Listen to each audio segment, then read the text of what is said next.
अभी फिलहाल इस सवाल पे आ जाए। तो इस सवाल के अंदर क्या कहा गया जी, प्रिपेयर करें एक नोट पीपीई का including comparatives for the year for inclusion in financial statement for the year 31 दिसंबर 2016। अब 16 और कंपैरेटिव क्या बना 15, यानी 15 और 16 2 साल का नोट बनाना है। लेकिन कॉलम ऑफ टोटल्स आर, ये किसी ने टोटल के कॉलम फिर भी बनाए हो जोश जज्बात में अच्छा चले अगली बात भी सुन लें। ये बेसिकली आपका पास पेपर का सवाल है, ठीक है जी। पास पेपर्स में इसका नाम था शेर दिल।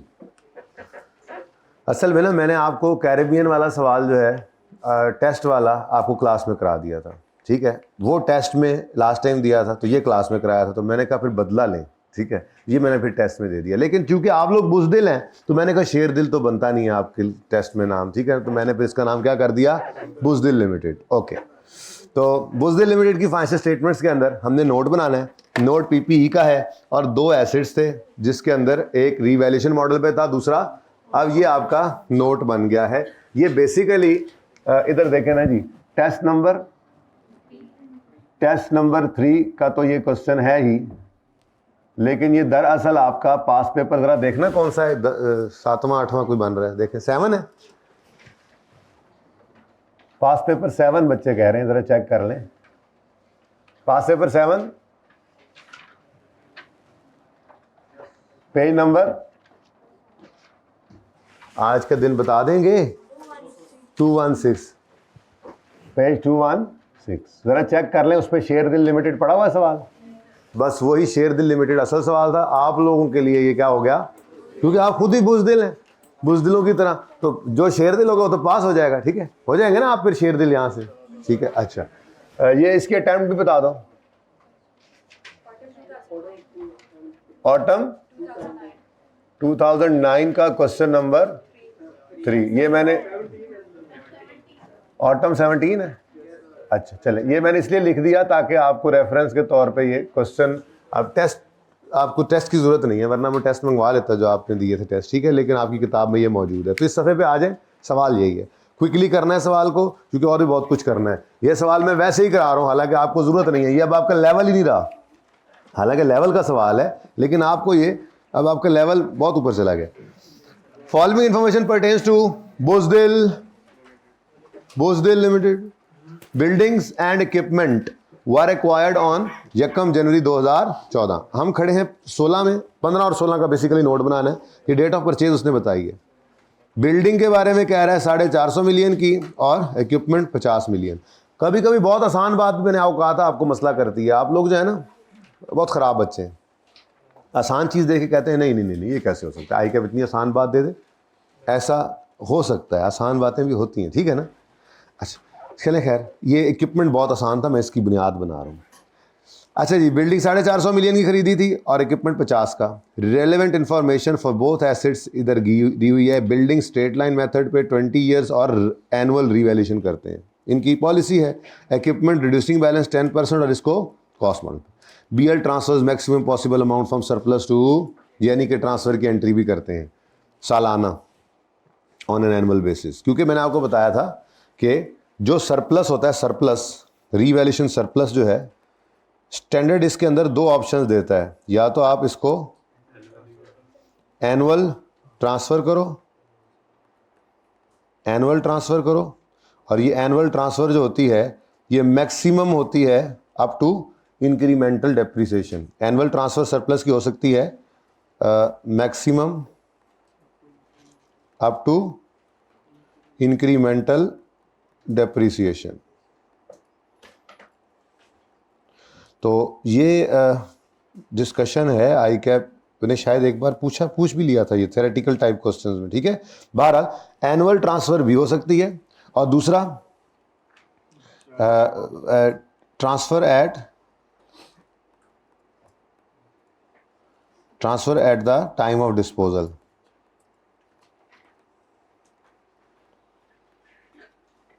अच्छा अब ये ना कहना सर अगर लॉस आ जाए फिर तो ख़त्म होगी ना कहानी, ठीक है। तो ये 2 ऑप्शंस हैं आपके सरप्लस को रिटेन्ड अर्निंग्स में फेंकने के, यानी कि अनरियलाइज को रियलाइज बनाने के, ये 2 ऑप्शंस हैं, ठीक है जी। या तो एनुअली इसको रियलाइज बनाते रहें, रिटेन्ड अर्निंग में फेंकते रहें up to incremental depreciation amount maximum up to, या फिर इसको मत छेड़ें। लैंड का तो वैसे नहीं ना छेड़ते थे, एक्सेप्शन नहीं आती थी। डेप्रिशिएबल एसेट में भी स्टैंडर्ड ये ऑप्शन देता है कि अगर आप चाहें तो सरप्लस को ना छेड़ें, पड़ा रहने दें यहां तक कि वो एक्चुअल बिकने वाले दिन पहुंच जाए। बिके तो जिस दिन बिके उस दिन जितना सरप्लस पड़ा हो सारा ही पड़ा होगा। तो ये दोनों ऑप्शंस हैं। एनीवेज, अभी तक जितने सवाल हमने देखे हैं उसमें आई कैप आपसे यही वाली फरमाइश करता है। थ्योरेटिकली एक बार गालिबन उसने ये पूछा है, देख लेंगे पास पेपर्स जब करना ही है सारे तो आ जाएगा कि कोई ये ऑप्शन है या नहीं। थ्योरेटिकल तो पूछा हुआ है, लेकिन चूंकि न्यूमेरिकली एंट्री इसमें नहीं करनी होती और इसमें करनी होती है तो ये इसी को ज़्यादा पसंद करता है ताकि बच्चे इस एंट्री को भी करें। ओके, चले खैर आगे बढ़े। अच्छा, वैसे बात को और तरफ निकल गई। तो ये जो होता है ना, टेस्ट की डिस्कशन हो गई, होमवर्क की डिस्कशन हो गई, ये बातें, इसके अंदर बहुत सारी एडिशनल बातें ऐसी भी होती हैं जो उसमें ज़रूरत नहीं होती लेकिन हो रही होती हैं डिस्कस, और कहीं ना कहीं पर्चे में फिर टेस्ट हो रही होती हैं, जैसे ये बात होगी। अच्छा चलें वापस आए। तो एनुअल ट्रांसफ़र करते हैं, फिर revalued amount of building as determined by Sherdil private limited. ये को और था, ठीक है ना। हाँ, ये मैंने आपने किया इतने आप शेरदिल देख लेंगे, अभी टेस्ट का रिजल्ट आएगा, आई कैप का रिजल्ट आएगा, देख लेंगे। पर्चे में जाओगे वापस निकलोगे, शेरदिल बन जाओगे तो इंशाल्लाह पास भी हो जाओगे, जो शेरदिल बन जाएगा। एनीवेज, यहाँ पे कोई और नाम था, मैंने इसको फिर कहा चलो शेरदिल कर दें। अच्छा जी, इंडिपेंडेंट वैल्यू है यकम जनवरी 15 को भी रिवैल्यू किया और 16 को भी, ठीक है जी। तो दो रिवैल्यूशन हैं, तो 14 से 15 वर्किंग करेंगे, 15 से 16 वर्किंग करेंगे, और 16 के एंड की वर्किंग होगी। 1 मिनट के अंदर फड़का देंगे सवाल को, देर नहीं लगनी, अब नहीं लगनी देर। अच्छा, equipment costing 35 million was purchase on यकम अगस्त 2015। ये क्या है? एडिशन, वेरी सिंपल, 15 वाले साल में एडिशन आ गया। अच्छा, उसके बाद कहता है half of the equipment purchase on यकम जनवरी 14। 50 का हाफ कितना होगा? 25, ठीक है। ये क्या हो गया? हमारे साल जून में डिस्पोज हुआ। तो ये आसान सी बात थी, जिसको पता नहीं मुश्किल ना लगी हो, आपको देखना पड़ेगा, ठीक है। अब पहले क्या कर लें, रिवैल्यूएशन ही कर लेते हैं, और उसके लिए क्या तरतीब है हमारी। कल FIR 2 की मीटिंग में एक बच्चा मिला, कहता है जी FIR 1 के अंदर सवाल ना PP का नोट आ गया। तो PP के नोट में हमने वो वर्किंग की, और वर्किंग करके फटाफट हमने सवाल शुरू कर, मैंने हमने नहीं, मतलब अपनी बात कहा था, मैंने सवाल शुरू कर दिया। तो वो वर्किंग के बाद नोट के अंदर एकदम से वो सवाल हो गया, वो 18 नंबर का सवाल था, तो शायद 20 मिनट में मैंने कर भी लिया। मतलब तरतीब एक ही है ना, हमेशा वही। अच्छा, अब इसी को, चलो नोट पक्का हो गया ना, अब दूसरे काम पे चल पड़ना है हमने। क्या? एक्सट्रैक्ट्स। मुझे लगता है इस बार शायद एक्सट्रैक्ट्स मांग ले आपसे। नोट तो पक्का हो गया ना, अब डराऊंगा एक्सट्रैक्ट्स से नहीं, लेकिन मुझे लगता है वाकई कि शायद इस दफ़ा वो बैलेंस शीट इनकम से एक्सट्रैक्ट्स की तरफ जाए। तो इसी वर्किंग से ही हमने एक्सट्रैक्ट्स की प्रैक्टिस करनी है। जैसे मैंने आपको अभी रिवैल्यूएशन मॉडल के अलावा वाले सवाल में एक्सट्रैक्ट्स की प्रैक्टिस करवाई थी, वो गालिबन पास पेपर 4 था। बाकी एक्सट्रैक्ट्स तो हम हर सवाल में बनाते आए ना, लेकिन अब इस तरह के 2-3 सवाल हमने देखने हैं, अच्छे सवाल जिनमें एक्सट्रैक्ट्स बनाने होंगे। तो इसी वर्किंग ही है हमारी। जर्नल एंट्रीज मांग ले, वर्किंग, नोट मांग ले, वर्किंग, एक्सट्रैक्ट्स मांग ले तो, और एक्सट्रैक्ट्स तो सबसे आसान है, ये आपको पता होना चाहिए, ठीक है। वैसे पता ही है आपको। तो वर्किंग नंबर 1, डेट, डिस्क्रिप्शन और बिल डेंगर, रिवैल्यूएशन, सरप्लस और प्रॉफिट एंड लॉस। जी, अब डेट ऑफ परचेज से ही चलना पड़ेगा। यकम जनवरी 15, 14 है तो 14 का, यकम जनवरी 2014, कॉस्ट 450।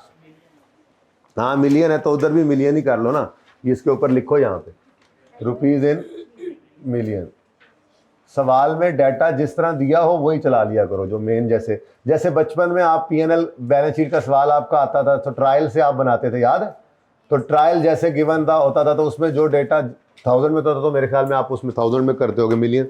तो जो ज़्यादा डेटा है, ठीक है, फिर अगर उसके अलावा कोई फुल फिगर दे देता है, 1000 में देता है, तो उसको भी आप मिलियन में कर लेंगे, ठीक है। लेकिन मिलियन में है, और अगर फिगर्स छोटी हो जाती हैं तो फिर मेरा मशवरा डेसिमल के बाद 1 डिजिट यूज़ कर लिया करें। ऐसा ऐसा 2 पे ले आऊँगा आपको, ठीक है ना। मिलियन वाले सवालों में डेसिमल के बाद 2 डिजिट, बल्कि आहिस्ता आहिस्ता क्या। चलो, डेप्रीसिएशन 31 दिसंबर 2014 पर डेप्रीसिएशन करनी है। मेथड है स्ट्रेट लाइन, यूजफुल लाइफ है 20 साल। तो अच्छा, वैसे ये टाइम में हो गया था। एक बात जहन में आ गई, मुझे ये बताएं कि कितने बच्चों ने टेस्ट को अपलोड कर लिया हुआ है? अच्छा, कितने बच्चे ऐसे हैं जिनके पास टेस्ट सॉल्व्ड है लेकिन अपलोड नहीं कर पाए? टाइम खत्म हो गया, अभी अपलोड हो सकता है? मेरे ख्याल में तो अभी भी हो सकता है। नहीं हो सकता? ज़रा बुलाइएगा इनको, पता कर लेते हैं, ठीक है? कितने बच्चे ऐसे जिन्होंने टेस्ट दिया ही नहीं अभी तक? दिया ही नहीं, हाथ खड़ा करें। मैं देख लूँ कौन अगली बार फिर क्लास में बैठा होगा, ज़रा देख लूँ। अब नहीं हाथ खड़ा करेगा कोई, बेशरम लोग। अच्छा जी, करते हैं आपका कुछ करते हैं आपका कुछ भी, आपका भी कुछ करते हैं। टेस्ट कितने बच्चों ने 35 मिनट में कर दिया था? कितनों ने ज़्यादा टाइम लगाया और सॉल्व किया? और वो ज़्यादा टाइम में सॉल्व किया हुआ अपलोड किया?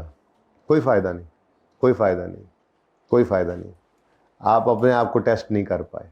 अब उसका तरीका क्या है सुन लें आज, आखिरी बार। भाई वो टेस्ट सबमिशन रोकी हुई है, ख़त्म हो गया टाइम, ज़रा 12 बजे तक आज भी कर दो, जिनके पास है वो तो अपलोड कर दें, ठीक है? कर दो। आज सुन लें तरतीब क्या होनी चाहिए। टेस्ट है 35 मिनट का, आपने 35 मिनट का, चलो 36-37 कर लो, 1-2 मिनट की खैर है, ये तो हो ही जाता है थोड़ा बहुत, ठीक है? आपने 35 मिनट का टेस्ट 35 मिनट में करना है। जितना हो जाए उसको रोक कर पिक्चर खींच के अपलोड कर देना है। पूरा बाद में बेशक करते रहो, मुझे उस पर कोई एतराज़ नहीं है, ताकि आपके सामने ट्रू पिक्चर तो आए कि आप बेटा आपने 3-4 घंटे में हर कोई ये पर्चा कर लेगा। ICAP के पर्चे में बैठकर सारे भी पास हो जाएंगे। 4 घंटे दे दें तो मसला तो 3 घंटे का ही है कि 3 घंटे में वो होता नहीं है। 4 घंटे सारा कुछ पढ़ के जाते हो, 4 घंटे में तो सारे कर लोगे। तो ये क्या इवैल्यूएशन किया आप लोगों ने अपनी? तो जो बच्चे प्लीज़ अब इसको, चलो पहला टेस्ट था, अब ये हो गया सो हो गया, इसको छोड़ दें। अब आइंदा के लिए अब ये आपको इंस्ट्रक्शन है क्लियर, खुद को इवैल्यूएट करना है हमने बेटा। ICAP के लिए खुद को तैयार करना है। यहाँ पे आपको निशाने हैदर मिल जाए 100 में से 100 नंबर लेने पर, तो कहाँ लेके जाओगे उसको? ICAP में फेल हो जाओ तो। ICAP का पर्चा 3 घंटे में पूरा करना है हमने। 4 घंटे में हर कोई कर लेता है, मेरे जैसा भी नालायक कर लेगा। मसला तो यही है कि 3 घंटे में टाइम प्रेशर के अंदर परफॉर्म करना है और पासिंग मार्क्स लेने। तो आइंदा के लिए अब समझ आ गई, क्लियर बात है, बिल्कुल साफ सुथरी, कोई इसमें कोई एम्बिगुअस बात नहीं की। 35 मिनट अगर टाइम है, ये डाल लिया करो बीच में, कोई बात नहीं। ये इतनी मैं गुंजाइश देता होता हूँ। पेपर में ये नहीं डाल सकोगे, पेपर में वो आपको आंसर शीट ही बाद में देते हैं 15 मिनट का। तो 3 घंटे 15 मिनट टोटल है ना, 15 मिनट रीडिंग टाइम में आप लिख नहीं सकते। चलो मैं ये थोड़ी सी गुंजाइश दे देता हूँ कि यहाँ से 32 मिनट बनते थे, तो चलो मैंने 3 मिनट, ये 35 कर दी। ये टाइम है। अब ये 35 मिनट में आपने जितना पर्चा कर लिया है उसको वहां पे फुल स्टॉप करें और उसकी पिक्चर खींचें और उसको अपलोड करें, ताकि आपको पता लगे कि मैंने गिवन टाइम में क्या मार्क का मारा है। मार्क्स मिलेंगे, उम्मीद है पासिंग मार्क्स भी होंगे इंशाल्लाह। वो अपलोड करने के बाद फिर आप उस टेस्ट को बैठे सुकून से, चाहे 2 घंटे में पूरा करें 30 मिनट वाले को, मुझे कोई मसला नहीं है। फिर मेरे सामने वैल्यूएशन आपकी आनी चाहिए। तो ये बात क्लियर है सबको? आइंदा कोई ऐसा ना करे। मुझे कोई मसला नहीं है, करते रहें, पर आप लोग नुकसान में जाएंगे। पेपर के अंदर फिर फायदा नहीं है, फेल हो जाओगे। तो अभी इवैल्यूएशन अभी करोगे ये काम, तो अगले टेस्ट में और तेज करने की कोशिश करोगे और ज़्यादा। तो यही चीज़ तो हमने मैनेज करनी है बेटा। बात समझ आ गई है? तो 30-35 मिनट का टेस्ट है, तो 35 मिनट में जितना हो जाए अपलोड करने के बाद फिर पूरा करते रहना, ठीक है भाई? 12 बजे तक टाइम कर दो। ये चलो पहला टेस्ट है, ये ट्रेनिंग पीरियड है बेटा। तीसरे चौथे बच्चे टेस्ट में कह रहे थे टेस्ट में योगा होगा। मैंने कहा 3-4 टेस्ट गुजरने तो पता लग जाएगा क्या करना है हमने। आधे नंबर लेने सीखने हैं, टेस्ट मुश्किल ही होगा। मैं अक्सर ऐसा करता हूँ कि जो पढ़ा रहा होता हूँ उसी में से टेस्ट आ रहा होता है, टफ लग रहा होता है आपको, आधे नंबर लेने सीखने कम अज कम, ठीक है? सही है। अब कोई बच्चा भी गिवन टाइम से ज़्यादा हल नहीं करेगा अपलोड करते हुए, ठीक है? और उसके बाद बेशक पूरा कर ले, बाकी मैं डिस्कस तो करता ही होता हूँ अगले दिन। ओके जी, सॉरी बातें ज़्यादा, काम कम आज हम कर रहे हैं। तो 450/20 आंसर बताएं। 20, अच्छा जी 22.5। बुक वैल्यू यार वैसे कोई है ऐसी छोटी फिगर? अच्छा यार आएगी तो आएगी, मैं तो राउंड कर रहा हूँ, ये इतना मुझसे नहीं होता जी। 23 आपने एक डेसिमल यूज कर लेना है पर्चे में, डेसिमल के बाद एक डिजिट, ठीक है ना जी? बोलो 427 बनेगा बेटा, 8 नहीं बनता ना इस तरह से। अच्छा उसके बाद अब आ गया जनाब 15।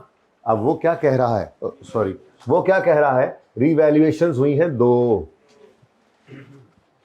यक ना शुद्ध 2 शुद्ध। यकम जनवरी 15 को भी शुद्ध और यकम जनवरी 16 को भी शुद्ध।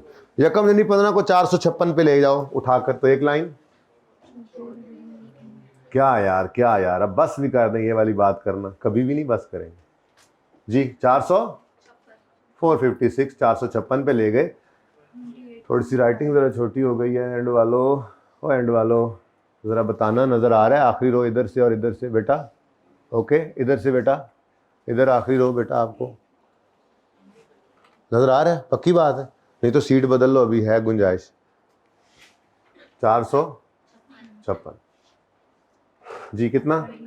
29 का रिवैल्यूएशन सरप्लस आ गया। क्विकली करें, जल्दी करें, फटाफट। पता लगे अब ऐसे पर्चे में करना है काम, तेजी से बना के नहीं करना, तेजी से।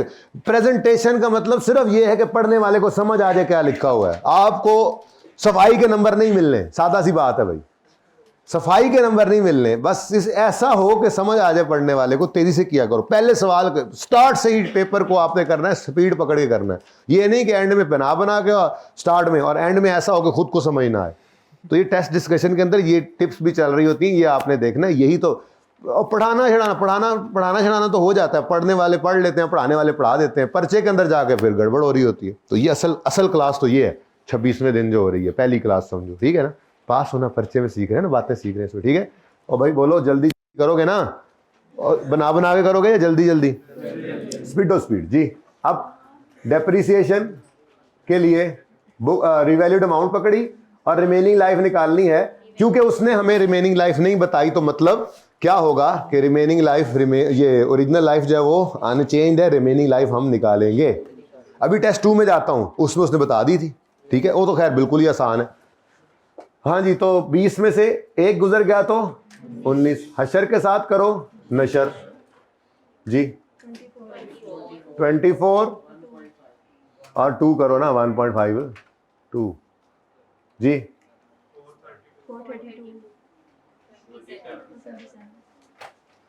अच्छा जी, अब 15 एंड हो गया। मैं तो कहता हूं वर्किंग पूरी कर ही लेते हैं, क्या ख्याल है? 15 वरना 15 एंड हो गया ना, 15 की वर्किंग एंड होगी तो 15 का नोट बन सकता है, लेकिन कोई नहीं, पूरी कर लो वर्किंग, ठीक है। अच्छा, फिर उसके बाद ना मैंने आज एक आप पे बोझ भी डालना है, ठीक है। वो बोझ ये होगा कि रीवैल्यूड एसेट डिस्पोज करना सीखा हुआ है, नोट आपने बनाना सीखा हुआ है। ज़्यादा एसेट्स में से कुछ बिक जाएं रीवैल्यूड एसेट्स में से, तो उनकी वर्किंग और उसका नोट आपने नहीं बनाया। मैं खुद बनवाऊंगा, लेकिन पहले आप, असल में ना मैं इस दफ़ा बस मेरी ये चाहता कि मेरे बच्चे मेरे आगे आगे चलें, मैं उनके पीछे पीछे चलूं। तो मेरी ये अप्रोच है इस दफ़ा, तो आप लोग आगे के चलते जाइए बस, ठीक है ना। मैं मुझे साथ लेते जाना, ये ना फिर मुझे कहीं ऐसे ही फेंक के चले जाओ, साथ मुझे भी लेके चलना है जी। डेप्रिसिएशन करेंगे। 16 का साल शुरू होते ही क्या हो रहा है? Start of the year revaluation. इसीलिए तो नोट के अंदर मैंने ओपनिंग के बाद पहले क्या लिखा हुआ है? ट्रांसफर। इससे हेल्प मिल जाती है। तो दूसरे शुद्ध पे क्या था? 378 मिलियन की रिवैल्यूड अमाउंट।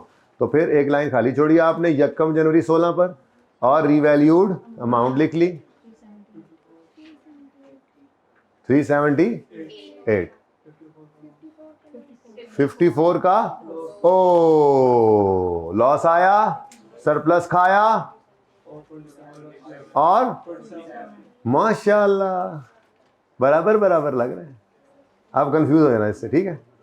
हाँ, कोई भी बात बस चाहिए हमें कंफ्यूज होने के लिए। इसी तो आपका सवाल का नाम ही क्या है? बुज़दिल लिमिटेड। प्लीज सादा बात।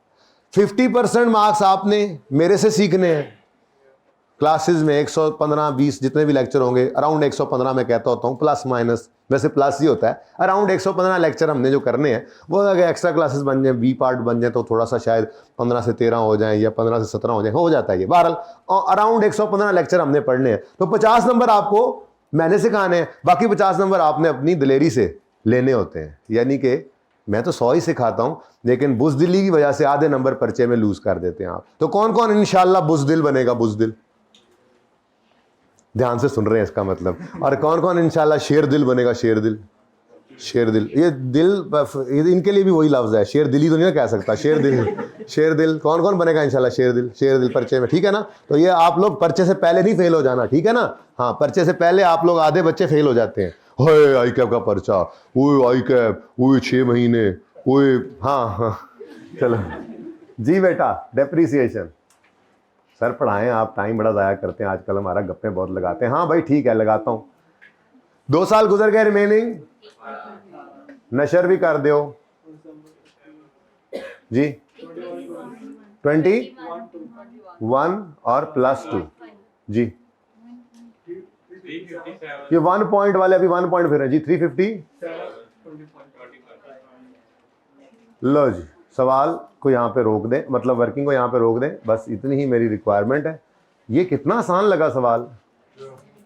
अगर सुकी वाला पहले ना किया होता तो फिर ये आसान ना होता, सादा बात। ठीक है, तो लास्ट टाइम मैंने ये पहले कराया था, फिर सुकी लिमिटेड करवाया था। इस दफा मैंने कैरेबियन पहले कर दिया और दिल कर रहा था कि वो करें, ठीक है, फिर ये टेस्ट में दे दिया। छोड़ तो नहीं ना सकते थे, करवाना तो ये भी था, फिर टेस्ट वाला अलग कराता, ये अलग कराता। एनीवेज आ जाओ, नोट बना रहे हैं हम 16, 15 और 16 का। तो पहले स्टार्ट कहां से कर लें? क्यों ओपनिंग ना मुश्किल से निकलता है, और फिर 15 का ओपनिंग निकाल के 15 की क्लोजिंग पे आसानी से पहुंच जाएंगे, और 15 का क्लोजिंग 16 का। तो इसलिए 2 साल का नोट हो तो पहले आपने प्रीवियस ईयर को बना लेना है। ठीक है, अब अगली बात, 31 दिसंबर 15 का नोट है, तो स्टार्टिंग पॉइंट यकम जनवरी 15 होगा। हाँ अच्छा, है तो यकम जनवरी 15 ही, ऐसे ना करो, है तो यकम जनवरी 15 ही, लेकिन आपको मैंने मना कर दिया कि ये इस दिन खड़े होकर नहीं निकालनी ओपनिंग्स, बल्कि एक दिन पीछे जाओ। ये छोटी छोटी बातें हैं, बड़े बड़े फायदे हैं। ठीक है, तो यकम जनवरी 15 की बजाय 31 दिसंबर 14 पे आएंगे, और आप ऐसे से पूछेंगे, ऐसे मेरे दोस्त क्या तुम आज से पहले 31 दिसंबर 14 या उससे, हम कहां खड़े हुए हैं? 31 दिसंबर 14 को। इस दिन खड़े होकर हमने क्या निकालने हैं? हाँ, क्लोजिंग्स। यहां पे निकालेंगे क्लोजिंग्स, जिनको बनाएंगे हम यकम जनवरी 15 का ओपनिंग।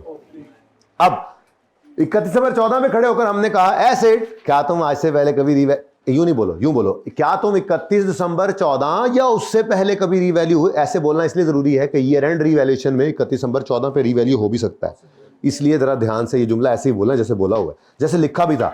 तो एसिड, क्या तुम 31 दिसंबर 14 या उससे पहले कभी रीवैल्यू हुए हो? नहीं। अगर ये रीवैल्यू नहीं हुआ, ये वाला एसिड 31 दिसंबर 14 या उससे पहले, तो इसका मतलब एसिड अकाउंट में क्या पड़ा होगा? कॉस्ट। एसिड अकाउंट क्या पड़ा होगा? कॉस्ट। तो फिर कॉस्ट सवाल के अंदर कितनी है? 450। सवाल से देखो, वर्किंग से देखो, आपकी मर्जी। अब अगर ये कभी भी रीवैल्यू नहीं हुआ, तो क्यूमुलेटेड डेप्रिसिएशन अकाउंट के अंदर पड़ी होगी डेट ऑफ परचेज से 31 दिसंबर 14 तक की डेप्रिसिएशन। तो डेट ऑफ परचेज है यकम जनवरी 14, 31 दिसंबर 14 तक कितनी डेप्रिसिएशन पड़ी है? सुभान अल्लाह, माशाअल्लाह। कितना? अब ये क्लोजिंग्स हैं, ये बन गए ओपनिंग 450। और तो मैंने भी बिल्डिंग में ही लिखा हुआ है, और 23।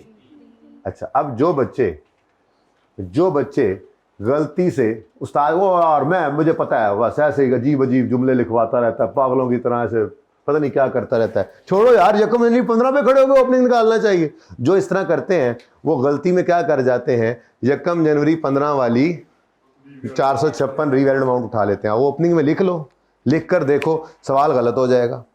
एसिड अकाउंट का जब बैलेंस आएगा वहीं से पता लग जाएगा कि आपने चवल मार दी है। आप कितने ऐसे बच्चे थे जिन्होंने 456 ओपनिंग लिखा था? होंगे जरूर, मानेंगे नहीं, होंगे जरूर। एक अच्छा, वो रीवैल्यू जो नहीं हुआ तो उसने लिखा। और भी मानने वाले 2 हाइब्रिड में, या अल्लाह इनको पास कर दे, ये इनको आइंदा से गलती करने की जो है तौफीक बिल्कुल ना मिली। देखो अब इनको दुआ मिली, बाकी अब कौन कौन था वही बता दे दुआ लेने जी। तो बच्चों माना करो बात को, इसीलिए कहा जाता है ये जरूरी चीजें हैं, छोटी छोटी हैं लेकिन जरूरी हैं। अच्छा, अब ओपनिंग लिख लिया ना, उसके बाद फिर आप चीते बन जाया करें और चीटियां बन जाया करें। अब फटाफट यहां पे हम खड़े हैं, ये क्योंकि देखो ना 450 और 23 नेट करो तो 427 ही बनता है। वर्किंग में बुक वैल्यू होती है ना, ठीक है। अब उसके बाद क्या हुआ, रीवैल्यू हो रहा है। वर्किंग में तो एक लाइन छोड़ के रीवैल्यू अमाउंट लिख के सरप्लस लॉस बैलेंस ही निकाला था, और लेजर्स में या एंट्रीज में क्या करते हैं? 2 काम। पहला, जितनी उस दिन पड़ी है अमाउंट प्रोडक्शन में वो ट्रांसफर, और फिर सरप्लस लॉस की रिकॉर्डिंग। अब ट्रांसफर आपको यहीं से मिल जाता होता है। ये 23 एक्यूमुलेटेड डेप्रिसिएशन डेबिट और एसिड क्रेडिट। अगली बात, बताइए आपको। हाँ, मेन बॉडी में आपने इसको नहीं देखना, और जब सब नोट्स में जाएंगे तो इंशाल्लाह आज इसको भी देखेंगे, ठीक है। ये पहली बार इकट्ठा हो रहा है, वरना तो वो तोड़ तोड़ के किए थे ना सवाल, आधा कर लिए, थोड़ा आधा फिर 3 सवाल बाद में किए थे। एनीवेज इधर देखो आप, बताओ जी यकम जी 15 में क्या हो रहा है, 29 से एसिड प्लस, एसिड बढ़ रहा है बस, और जो जिधर क्रेडिट हो रहा है हमारी बला से बाढ़ में जाए। हमें इस वक्त एसिड का 29 प्लस दिखाना है, प्लस प्लस 0 प्लस 29। और कोई सवाल में उसने बताया हो बिल्डिंग्स में एडिशन है, कोई डिस्पोजल है नहीं, अच्छा चलो अच्छी बात है।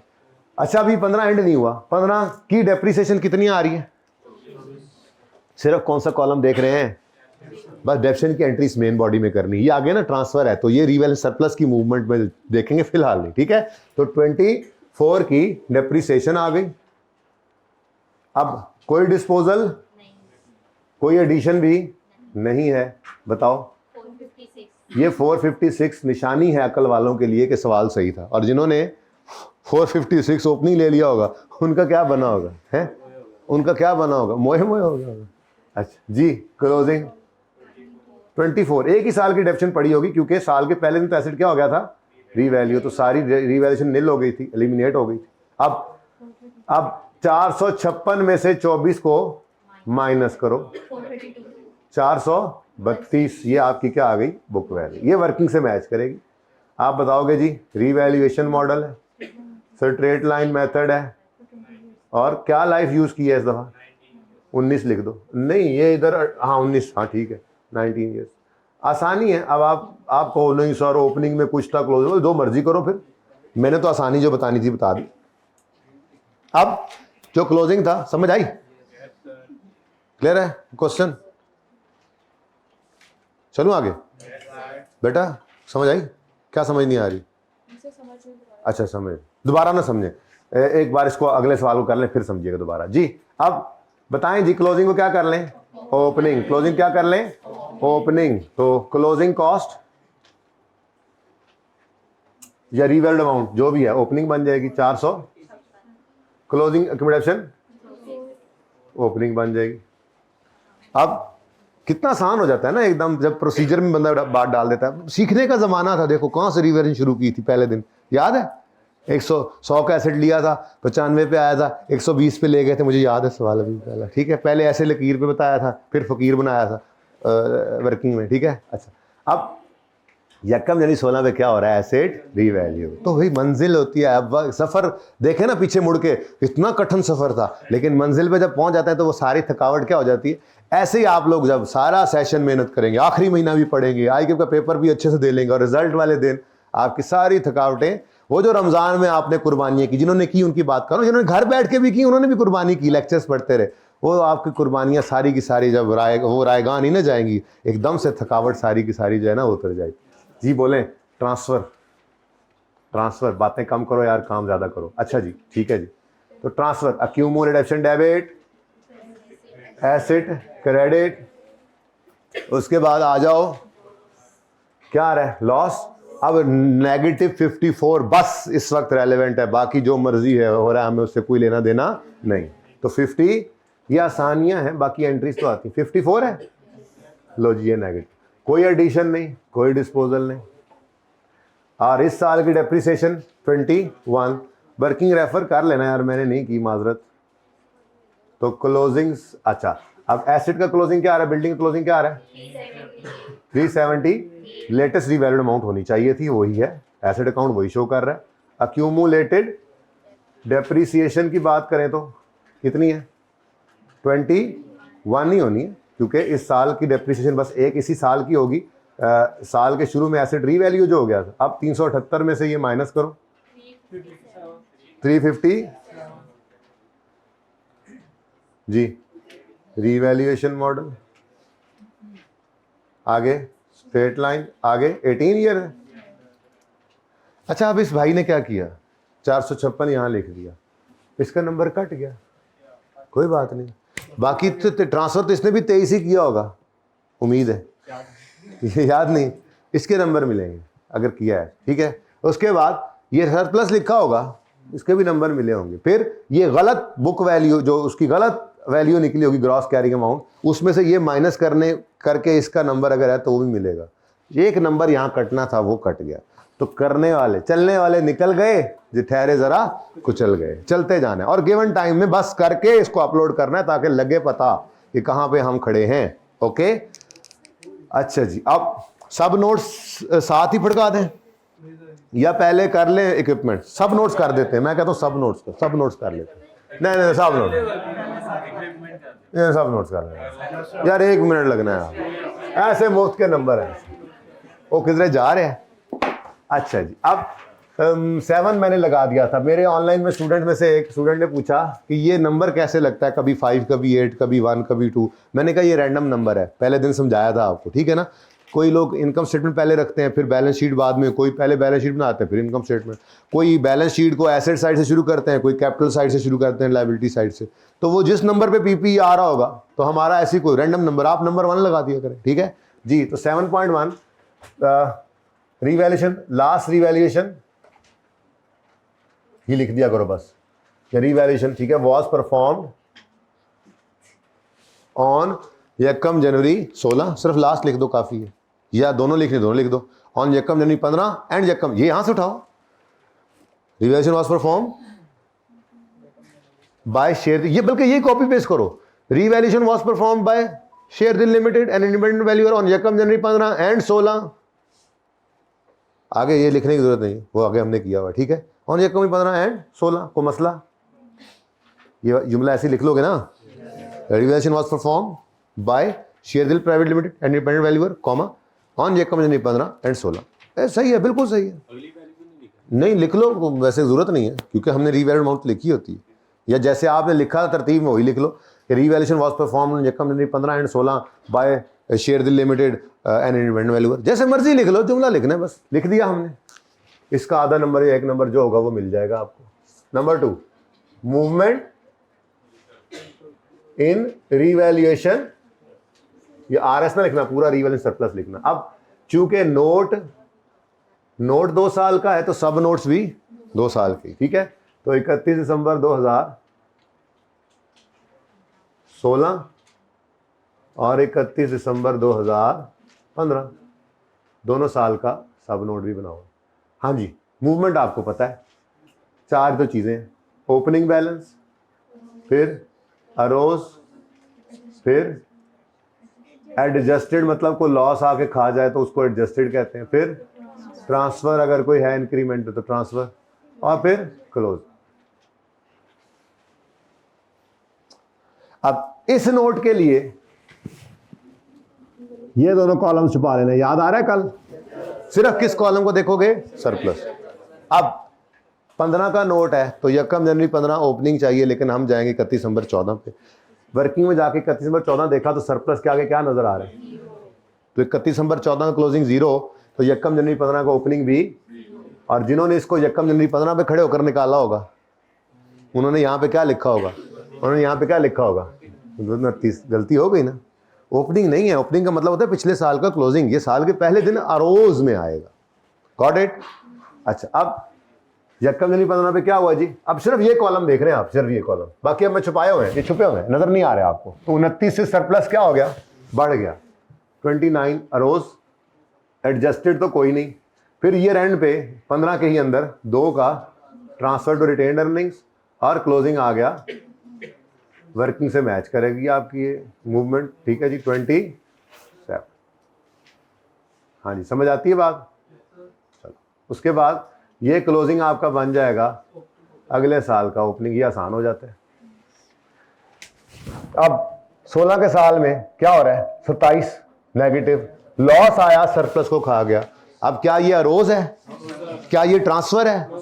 एडजस्टमेंट वाला रो इसके लिए रखी हुई थी, तो 27 खा गया लॉस आके इसको, तो ट्रांसफर के लिए बचा ही कुछ नहीं। यहां पे क्या बच गया? 0। नंबर पे नंबर मिली जा रहे हैं। 7.3, had there been no revaluation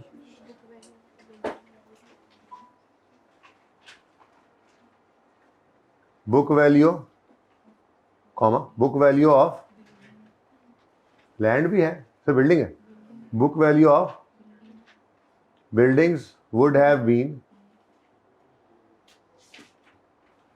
dash and dash respectively, dash and dash, बल्कि यूं लिख लें, book value of buildings would have been, यहाँ पे लिखोगे आप 2015 के लिए और ब्रैकेट में लिख दोगे रुपीज़ 16 के लिए ब्रैकेट में 2015 और ऐसे ही वो बात भी लिख दोगे। अब वर्किंग छोटी सी करनी पड़ेगी, ऐसे कर लो आप, टेबलर फॉर्म में बना लो, आपको मैंने ऑप्शन कल दिया था। इसमें परेशान तो नहीं होते हो तो बता दिया करो, पूछ लिया करो, खैर है कोई बात नहीं। ये नहीं कहना सारे कह रहे हैं यस ओके हाँ ओके समझ आ रही है और हमें ना आई तो शर्म आएगी, सर क्या कहेंगे, सर कुछ नहीं कहेंगे, साथ वाले क्या कहेंगे, साथ वाले भी कुछ नहीं कहेंगे।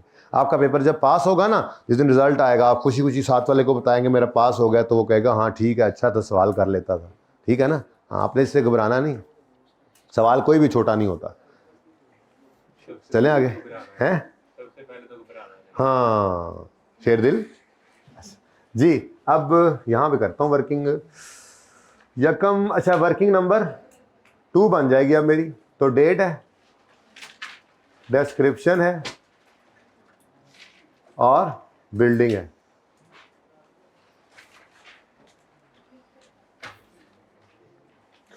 यकम जनवरी 2014 को हमने खरीदी थी ये बिल्डिंग 400,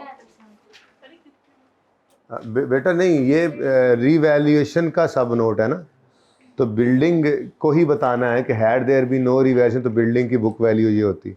इक्विपमेंट की तो बुक वैल्यू नोट में आएगी और वो इक्विपमेंट वैसे ही कॉस्ट मॉडल पे है, उसको कॉस्ट मॉडल पे है तो उसको फिर क्या बताना कॉस्ट मॉडल, वो तो बुक वैल्यू आ रही होगी। किसने बोला इक्विपमेंट, किसने बोला बताना, समझ आई बात की, समझ आ गई। चले जी, मैं वो खा जाना सी दस दिया करो, मैं तो ऐसे पूछ रहे थे जी। 450। अब 31 दिसंबर 15 पे आना है, जंप लगाओ नहीं 15 पे भी बताना है ना बेटा जी। तो एक्यूमुलेटेड डेप्रीसिएशन, अब 450 डिवाइडेड बाय 20, 14 और 15 2 साल, हाँ जी 45 बुक वैल्यू। ये देखो जी, ये बुक वैल्यू किस दिन की आ गई है मेरे बच्चों, had there been no revaluation book value of building would have been rupees 2015 would have been rupees 405 million. ठीक है जी, वर्किंग नंबर 2 का रेफरेंस दे दिया आपने, ठीक है जी। आगे रिस्पेक्टिवली तो लिख लो, रिस्पेक्ट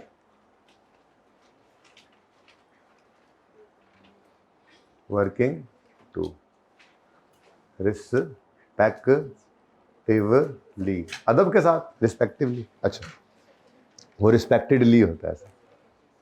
अच्छा जी नेक्स्ट 31 दिसंबर 2016 पे, तो एक ही बात डेप्रिसिएशन आगे आएगी। स्ट्रेट लाइन मेथड है भाई, had there be no revaluation, कभी रिवैल्यूएशन हुई ना होती तो यही चलता जाता अगले 20 साल, straight line method cost model में जी। 23 करो 23, खैर है 22.5 ऊपर सर ऐसे ऐसे कुछ नहीं होता जी। 380 वर्किंग का रेफरेंस देना ना आपने, तो ये आपको वर्किंग के यहाँ पे नंबर मिल जाएंगे, ये सही किया हुआ आपने जी। 31 December 2000, had there be no revaluation, ये कॉस्ट मॉडल ही तो है। Had there be no revaluation book value of buildings on 31 December 16 on would have been rupees कितना जी, 382 मिलियन, और ब्रैकेट में क्या लिखा जी, वर्किंग 2, ठीक है जी।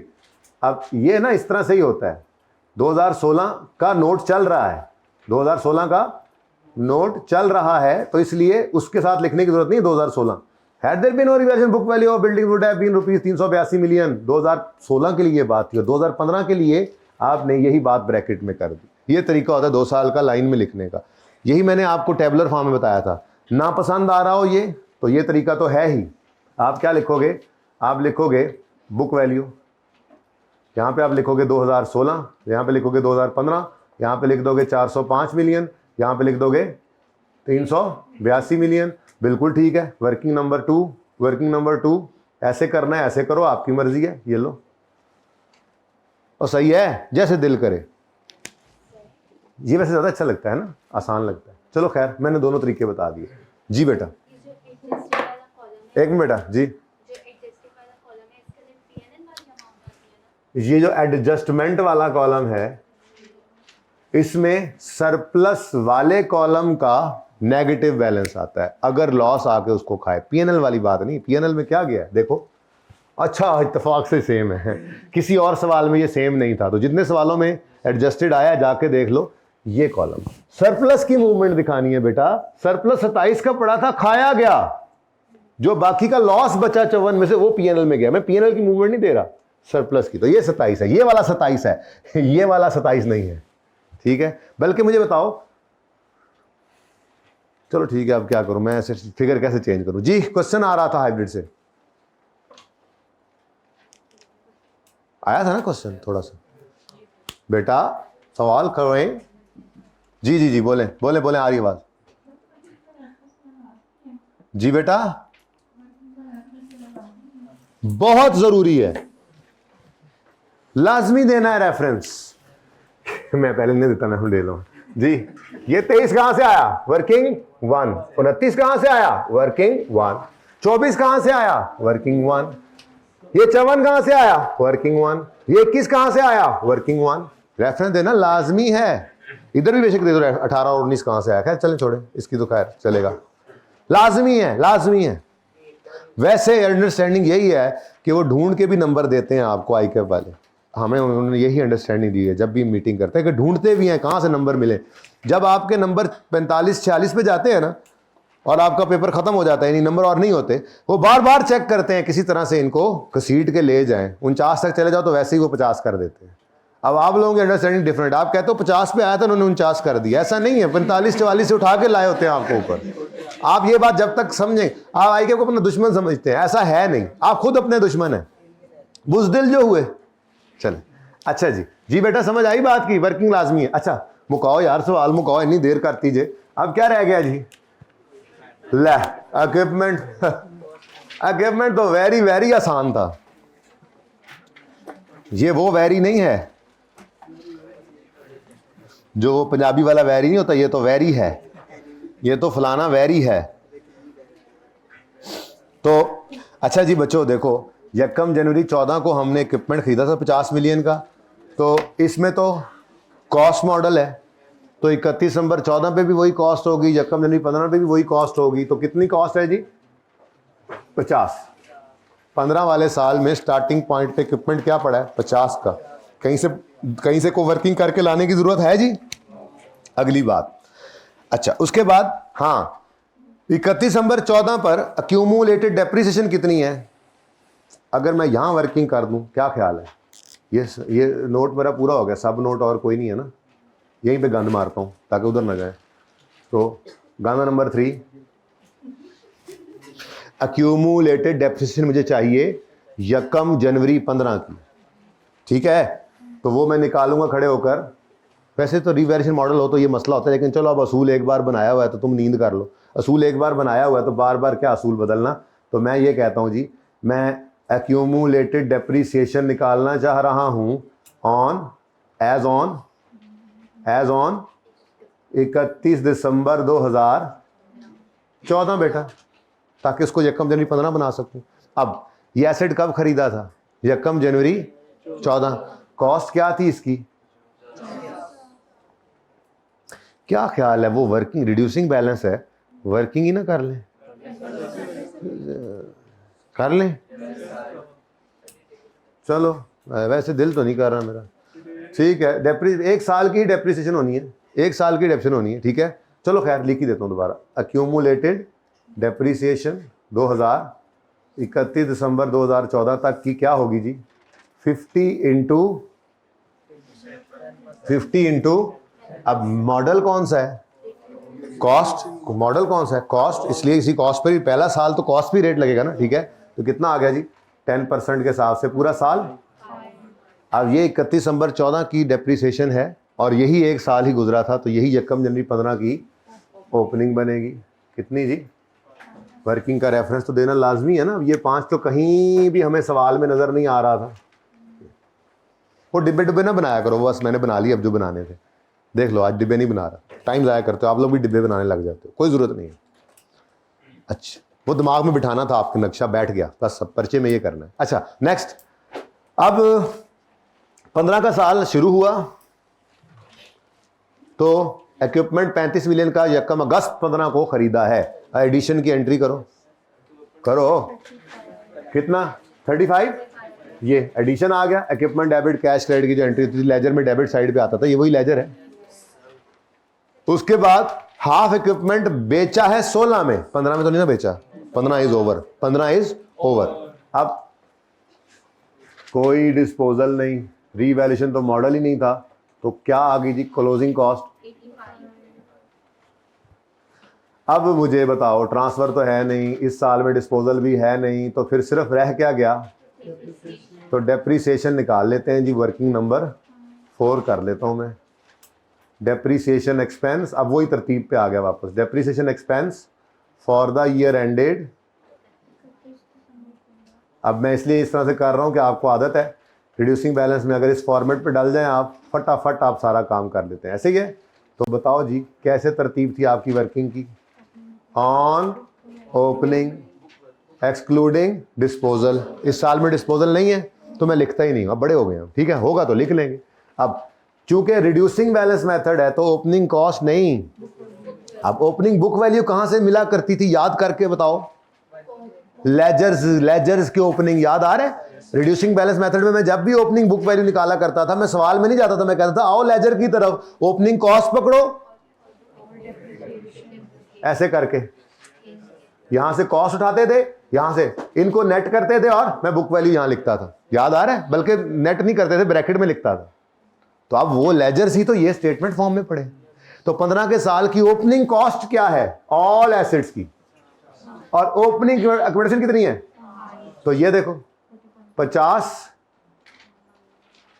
माइनस 5, ये क्या आ गया, opening book value of all. अगर डिस्पोजल हो तो उसकी बुक वैल्यू माइनस करते हैं, डिस्पोजल तो नहीं है, डिस्पोजल तो कोई नहीं है, जीरो कर दूं ऐसे ही, जरा आपका फॉर्मेट पूरा हो जाए। और बोलो ओपनिंग बुक वैल्यू डिस्पोजल कोई नहीं थी, तो ये माइनस 0 परेशान ना करे आपको, कर भी सकता है, इसलिए मैं नहीं करता ये काम। ये बस opening book value of all assets into rate, कितना, चलो 4.5 लिख देता हूं एंड पे, शायद दूसरा भी कोई इस तरह का आ जाए तो काम बन जाएगा हमारा, ना तो फिर कर लेंगे राउंड, ठीक है। अच्छा ओपनिंग यहीं पे गंद मार रहा हूं, कोशिश कर रहा हूं अल्लाह करे काम बन जाए अपना, है जी। उसके बाद ऑन एडिशन है जी, कितना 10%। अब ये पूरा साल नहीं बल्कि यकम अगस्त तक है, तो यकम अगस्त 5/12, यकम अगस्त से आया है, तो अगस्त सितंबर अक्टूबर नवंबर दिसंबर 5 महीने बनते हैं, शक्लें क्यों बना रहे हो जी। 1.5, सुभान अल्लाह, हो गया काम, कितना 6 आ गया। अब ये 6 क्या है, 2015 की डेप्रीसिएशन, तो 6 working number 4 now 11 is the closing accumulated depreciation. 85 में से इसको माइनस करो, 74 आ जाएगा। मॉडल केड़ा है, मॉडल रिड्यूसिंग, आरबीएम नहीं लिखना आपने। और इतना इजी क्वेश्चन था ये, ओ माय गॉड, कितने बच्चों का अभी तक सारा सही जा रहा है। अच्छा मैं आपस की बात बताऊं, मुश्किल बिल्डिंग थी लेकिन गलतियां रिवैल्यूएशन, गलतियां आपने इक्विपमेंट में की होंगी, हाँ ऐसे ही है, हाथ खड़ा करो, ऐसे ही है। मुश्किल की तैयारी करके आसान भूल गए, ये वो है जो पहले 5-7 लेक्चर्स में कर लिया था हमने, बल्कि अगर 15 की बात करें तो पहले 2 लेक्चर्स में कर लिया था। डिस्पोजल डाल लें तो पहले 6 लेक्चर्स में कर लिया था हमने, वो जो किया था वो भूल गए। हद होगी, वैसे कसम से हद होगी है, मुश्किल काम आपका आसान हो गया। चले खैर, अल्लाह दी मर्जी है, मेरी किस्मत है, मैं की करा, नूरे नूरे ते नूरियां जी। क्लोजिंग ओपनिंग बनाओ, मेरी अपनी किस्मत भाई। अच्छा जी, अब इस 100 में कोई एडिशन नहीं है, बल्कि एक डिस्पोजल है। अब चूनका, यार बहुत माजरत के साथ मुझे ये साइड थोड़ी सी यूज करनी पड़ी गई। चूनका रिड्यूसिंग बैलेंस मेथड है, चना नचा आपको डिटेल से वर्किंग करनी पड़ेगी डिस्पोजल की, क्यों नक्का डिस्पोजल 30 जून 16 पे है, तो हमारे साल में भी कुछ डेप्रिशिएट हो रहा है। अब वर्किंग करेंगे डिस्पोजल की, 5वां या 6ठा लेक्चर है, बता रहा हूं। डिस्पोजल हो रहा है एसेट का, तो हमें क्या चाहिए, स्टेप 1 में जाने वाले एसेट की कॉस्ट, वो कितनी होगी, half of the equipment purchase on यकम जनवरी 14, यानी 50 का हाफ 20, ये डिस्पोज हुआ, ये कॉस्ट आ गई। तो स्टेप 1 में इसकी कॉस्ट, स्टेप 2 में इसकी एक्यूमुलेटेड एक्शन 30 जून तक की वर्किंग में निकालेंगे, ऐसा ही है। स्टेप 3 और 4 भाड़ में जाएं मेरे पीपीई के मेन नोट के लिए, बल्कि पीपीई के सब नोट्स में भी इसकी कोई जरूरत नहीं है, एफआर 1 के लिए। एफआर 2 में जाके कंपनीज एक्ट की रिक्वायरमेंट आती है, एक सब नोट यहां पे बनता है, यहां पे 7.4 बनेगा, डिटेल ऑफ डिस्पोजल, जिसमें बताओगे आप क्या चीज बेची, क्या कॉस्ट थी, क्या बुक वैल्यू थी, क्या सेल प्रोसीड आई, क्या गेन लॉस आया, किसको बेची, किस मोड से बेची, ये कंपनीज एक्ट का एक डिस्क्लोजर है जो एफआर 2 में बनाओगे। एफआर 1 की हद तक डिस्पोजल हो और पीपी का नोट बना रहे हो तो बस पहली 2 स्टेप वाली फिगर्स चाहिए, एसेट अकाउंट में से निकलने वाली कॉस्ट या रीवैल्यूड अमाउंट, और अक्यूमुलेटेड एसेट अकाउंट में से निकलने वाली accumulated depreciation, that's it, hence proved. ठीक है, अच्छा, A is equal to BX, अच्छा सॉरी, तो हाफ ऑफ द इक्विपमेंट, चलो वर्किंग करते हैं। वर्किंग नंबर यहां कर लू ना, वर्किंग माजरत के साथ मजबूरी है, बफलो ब्राउन है, तो वर्किंग नंबर 5 यकम, यहां पे मैं निकालूंगा अक्यूमुलेटेड डेप्रिसिएशन ऑफ, याद आया कुछ, मैंने हेडिंग भी वही दी है वर्किंग की, कोशिश यही की है कि याद ये जगह यहां से एक पोस्ट में आ जाएगी ना ऑनलाइन के लिए फ्रेम में। वैसे भाई यहां थोड़ा जूम आउट कर ले ताकि यहां तक लग जाए, पूरा नजर फिर भी आता रहे बच्चों को, ऐसे जरा बच्चों का दिल करता है सारा सवाल देखने का ना। अच्छा, अब यकम जनवरी 2014 को खरीदा था, इधर देखो 50/2, ये उसकी बात हो रही है, बता दिए यहां पे 25 भी कैसे निकाला, ठीक है, बात लिखना है ना, वहां पे वर्किंग का रेफरेंस दे देंगे। उससे तो कहा था हाफ ऑफ द इक्विपमेंट, कहीं 25 मिलियन तो नहीं लिखा हुआ था, हमने कर दिया 50/हाफ, 50 का हाफ, 50/हाफ, 50 का हाफ, ठीक है। अच्छा, अब 31 दिसंबर 2014 आया, डेप्रिसिएशन 25 का 10%, कितना बना, 3 कर लूं,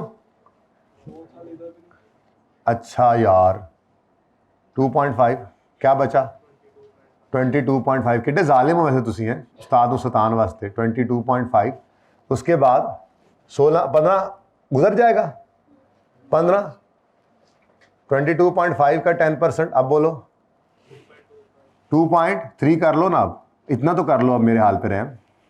बुक वैल्यू आ गई कितनी, 20.2।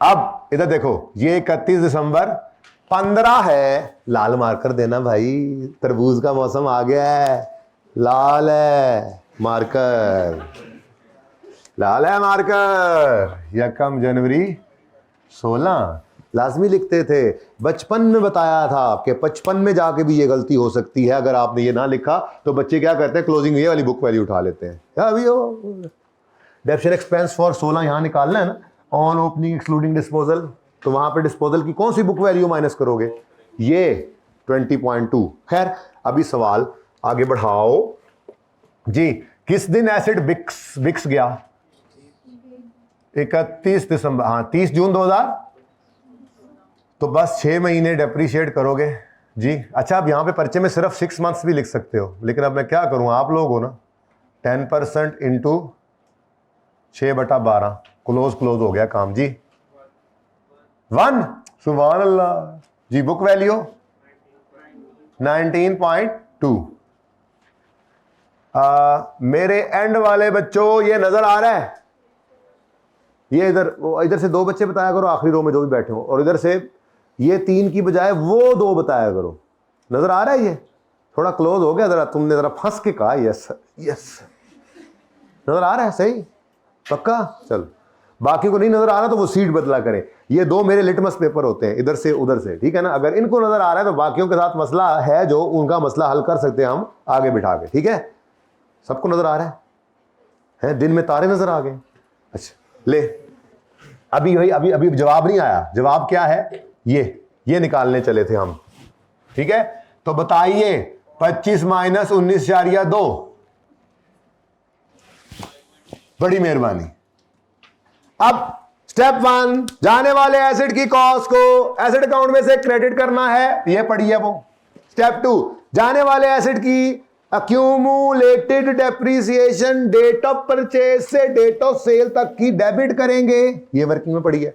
स्टेप 3 और 4 जाएं भाड़ में, पीपी का नोट बनाते हुए। अच्छा पीएनएल बना रहे हो ना, एक्सट्रैक्ट्स तो फिर ना भाड़ में भेजना, वहां पे गेन लॉस लेके जाना है। मैंने सिर्फ ये बात कही है डिस्पोजल हो और पीपी का नोट हो, अगर वो एक्सट्रैक्ट्स कह दे तो फिर भाईजान पूरी एंट्री कर लेना, गेन लॉस पीएनएल में जाना होता है। अच्छा लो भाई, लो भाई, लो भाई, लो भाई, लो भाई, लो भाई, लो भाई, ये 25 क्या हो जाएगा एसेट अकाउंट में से, कोई एडिशन इस साल में नहीं हुआ, ठीक है। तो ये तो है ही नहीं ना। अच्छा अगली बात, इस एसेट की जिसकी कॉस्ट निकाली है, इसकी एक्यूमुलेटेड डेप्रिसिएशन को एक्यूमुलेटेड डेप्रिसिएशन अकाउंट में से निकालो। अब देखो आसान था इक्विपमेंट, लेकिन जरा प्रैक्टिस कम थी ना नोट के अंदर। अब यही बच्चे को मार पड़ती है। अब एक्सचेंज का सवाल आ जाए, पीपी का नोट हो, अब बैठे होंगे मुंह उठा के। सबसे मुश्किल रिवैल्यूएशन है, प्रैक्टिस ज्यादा हो गई ना, अब वो आसान लग रहा है। एडिशन आ गया, बीच में कॉस्ट डिटर्मिनेशन डाल दी उसमें, जैसे कैरेबियन में था। एक्सचेंज ऑफ एसेट आ गया, एक्सचेंज क्या है भाई, ये सिंपल कॉस्ट मॉडल के अंदर एक्सचेंज की ट्रांजैक्शन होगी। अब बैठे होंगे मुंह उठा के, हालांकि लेजर के अंदर आपको प्रैक्टिस है। तो बस ये क्योंकि अब आपको समझ लग गई है ना कि ये लेजर ही है, इसलिए अब आपको ज्यादा मसले होते नहीं है। बहरहाल फिर भी मसले होते हैं। अच्छा चलें, क्लोजिंग कॉस्ट 60 है, और यहां पर सिर्फ मुझे अब क्या चाहिए, ये आ जाए तो जनाब सवाल खत्म, जवाब शुरू। अच्छा अब वर्किंग नंबर 6, आप तो तरतीब से वर्किंग करते हैं ना यार, मैं जरा कोशिश कर रहा हूं यहां पे जी। अब ये जो वर्किंग है, ये इसकी करूंगा मैं डेप्शन एक्सपेंस की for the year ended 31 December 16 on opening. अच्छा अब खुद से लिखने की जरूरत नहीं होती, बस ऑन ओपनिंग। अब अगर डिस्पोजल है तो माइनस कर देना बुक वैल्यू ओपनिंग में से, नहीं है तो नहीं करना, जैसे इसमें है 16 वाले साल में डिस्पोजल है ना। अब रिड्यूसिंग बैलेंस है तो opening book value of all कहां से मिलेगा, लेजर्स में से। लेजर कहां पड़े हैं, ये सामने लेजर ही है, लेजर ही है। अब 16 का साल है, 15 ना पढ़ लेना हूं, ठीक है। 16 का साल है तो ओपनिंग बुक वैल्यू निकलेगी opening cost of all minus opening, तो 85 माइनस 11 ना, मैं तो यही लिखूंगा 85 माइनस 11। हाँ वो 74 आपके कैलकुलेटर पे आ जाएगा। ये क्या है, opening book value of all, मैं ऐसे ही करता होता था, याद है मुझे, minus opening book value of, भाई ये फ्रेम पूरा है ना, बच्चों को नजर आ रहा है ना साथ साथ, ठीक है। तो ये 20.2। अच्छा एक मिनट यहीं पे रोकिएगा फ्रेम को। हाइब्रिड वालों हाथ खड़ा करो, ये थोड़ा सा जो जूम आउट हुआ है इससे मसला तो नहीं हो रहा, सारे सवाल में सब नजर उसी तरह से आ रहा है ना। मैं बस ये चाह रहा था कि सारी एंट्री सब कुछ सामने हो ना, ठीक है चलो। अच्छा जी, तो -20, हाँ या 0.2 हूं पढ़ लिया नाल तुसी, चलो खैर 20.2। ये जनाब कहां से आया है, नहीं ये वर्किंग 5 से आया है, ओपनिंग से, इनटू 10%। आंसर बताओ 5.4। उसके बाद एडिशन है जी, डिस्पोजल है कितना, इसकी डेफिनेशन कितनी, ये जनाब आपने वर्किंग 5 से ही रेफर कर देनी है, 1 है। तो ये क्या हो गया, फिर मैंने 6 कर दिया है। कोई एतराज है तो जाओ फिर केस करा दो। आप राउंडिंग ना करिएगा, ठीक है ना, आपको मैंने इजाजत ही नहीं दी हुई राउंडिंग की। बस और बताओ जी, फिर 6 आ गया, कोई मसला नहीं, इत्तेफाक था, महज एक हसीन इत्तेफाक था। करूं पॉइंट कहता है, तो लिख लो आप पॉइंट, ठीक है जी। 6 रुपीज की डेप्रीसिएशन। अब 25 है तो वर्किंग 5 से आया, 5.8 है तो वर्किंग 5 से आया। यहां मान लेते ना मेरी राउंडिंग कर देते तो ये मसला ना आता। खैर चलो, ये 6 है तो वर्किंग नंबर, वाह व्हाट अ कोइंसिडेंस, 6 लें जी। अब डेप्रीसिएशन के बारे में बताएं, क्या वैल्यू है इसकी, क्लोजिंग 11.2। नहीं मुझे हजम हो रही है बात वैसे, चलो खैर अब तो हो गया जो होना था। 11.2 बताओ अब क्या हो सकता है। मुझे मज़ा नहीं आता इस तरह से, अब सारे सवाल में कहीं पॉइंट नहीं था, लेकिन इस पे नंबर नहीं कट जाने, वैसे कह रहा हूँ चस्त खराब करती ना तुसी सारे सवाल दी, सिर्फ इस वजह से। कहो तो चेंज करूँ, जी 48 पॉइंट, अब नहीं कर सकते 49, अब मजबूरी है। अब आपने बफलो ब्राउन कर लिया अपनी खुद ही, कॉस्ट रंग भर दिया उसके ऊपर ब्राउन वाला। हैंस प्रूव्ड कि क्वेश्चन में कुछ भी नहीं था, ठीक है। अब ये क्वेश्चन में ना मार्क्स इस तरह से बटे होते हैं, इधर देखो, हर वो फिगर जो रिक्वायरमेंट में पहुंची है इस पे मार्क्स है। और अगली बात, डेप्रीसिएशन की कैलकुलेशन क्या था 1 नंबर, और इसको यहां पर लिखने का था आधा नंबर, टोटल 1.5 नंबर था। यहां पे आपने कुछ गलती की, ये गलत निकाला, ये सही निकाला, आधा नंबर यहां मिल गया, आधा यहां कट गया। अब ये गलत फिगर उठा के सही जगह लिखी तो आधा नंबर उसका भी मिल गया, यानी कि 1.5 नंबर में से 1 फिर भी मिल गया। ये जब तक आपको समझ नहीं आएगी आप बुज़दिल हैं, और जिस दिन समझ आ जाएगी आप शेरदिल हैं, ठीक है। अब आपकी मर्जी है आपने कब ये बनना है, इस अटेम्प्ट के बाद अगली अटेम्प्ट में बनना है या इसी अटेम्प्ट में बनना है, इसी में बन ले बेहतर है, ठीक है ना। ये समझाया है मैंने, इसी तरह से हर जगह पे है, ओके, सही है।